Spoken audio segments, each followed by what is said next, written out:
Schooling is a form of adoption. You give your kid away at his most, or his or her most plastic years, to a group of strangers. You accept a promise, sometimes stated and more often implied, that the state, through its agents, knows better how to raise your children and educate them than you, your neighbors, your grandparents, your local traditions do. And that your kid will be better off so adopted. By the time the child returns to the family, or has the option of doing that, very few want to. Their parents are some form of friendly stranger too, and why not? In the key hours of growing up, strangers have reared the kid. Now let's look at the strangers, of which you were one and I was one. Regardless of our good feeling toward children, regardless of our individual talents or intelligence, we have so little time each day with each of these kids, we can't possibly know enough vital information about that particular kid to tailor a set of exercises to that kid. Oh, some of us, will try more than others, but there simply isn't any time to do it to a significant degree.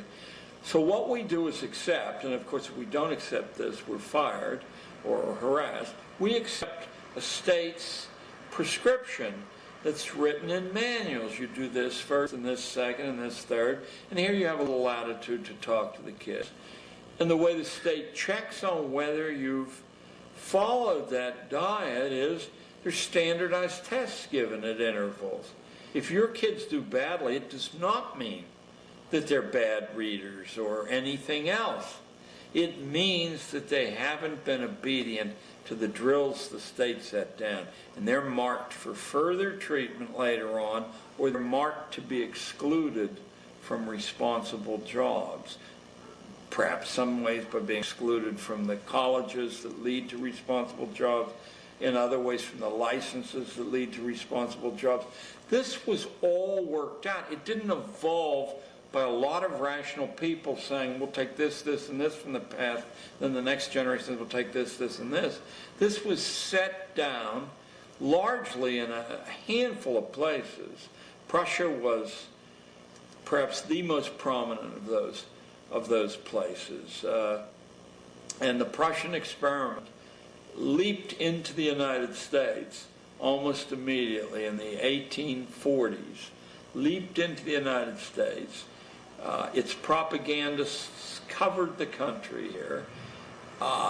Its backers, its financial backers, set up the most important teacher training institutes and financed those institutes. And then no one was allowed to become a teacher who didn't more or less subscribe to the fact that experts could create a curriculum and pedagogues could administer it. Well, that's exactly what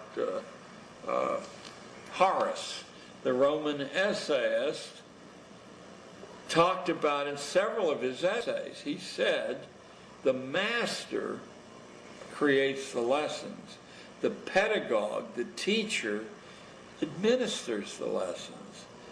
But if you find the teacher creating the lessons or deviating from the direction those lessons are headed in, you get rid of the pedagogue. But the people who gave us schooling weren't these wealthy people. They were utopian thinkers who believed the family and tradition were the greatest obstacles to making a perfect society, a utopia. And every utopia that survived invents schooling long before we had universal force schooling. There were always little neighborhood schools, but they all invent universal schooling of a homogeneous variety in order to reach utopia. Now let's shift to the basis of your question, which is Rockefeller and Carnegie and J.P. Morgan. These people saw a different kind of utopia through solving the problem of production with high-speed machinery, they saw that material abundance could be created, and that want, first of all, of course, they thought they could become supremely wealthy, which they did. But secondarily, they weren't beasts. They thought that this material abundance, since they had abandoned a belief in a creator or an afterlife, this material abundance was the best that a human life could aim for. And to do that, the family had to be moved off center stage, and the children had to be processed like raw materials.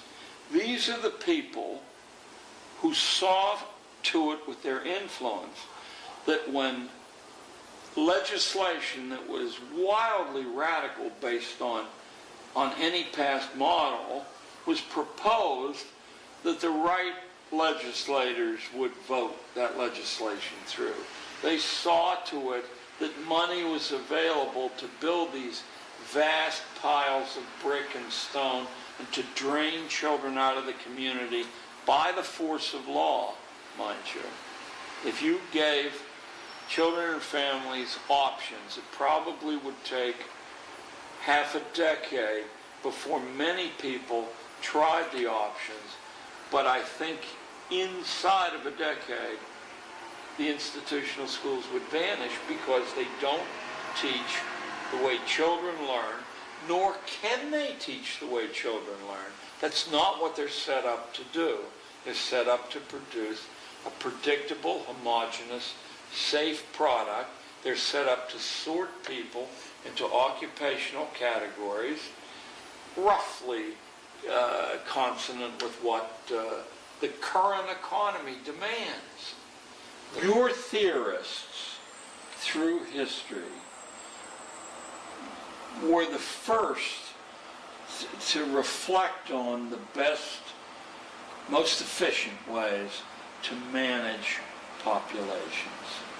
And your theorists worked out state institutions very early on. I'll give you one example that caused the socialization of populations and the stratification of populations to take place, I won't say indelibly, but certainly to an extreme degree, very early on in the 17th and by the middle of the 18th century, the stratifications across Europe were perfect, and there was no way really to escape unless you were a highly unusual person and you could see through a lot of the constraints on us, a lot of the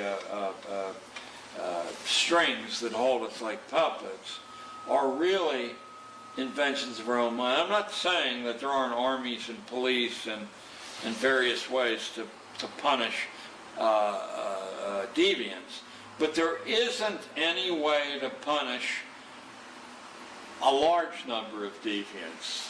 There isn't any way to do that. It's too expensive to even try to do it unless you can colonize the minds of children growing up so they become their own police.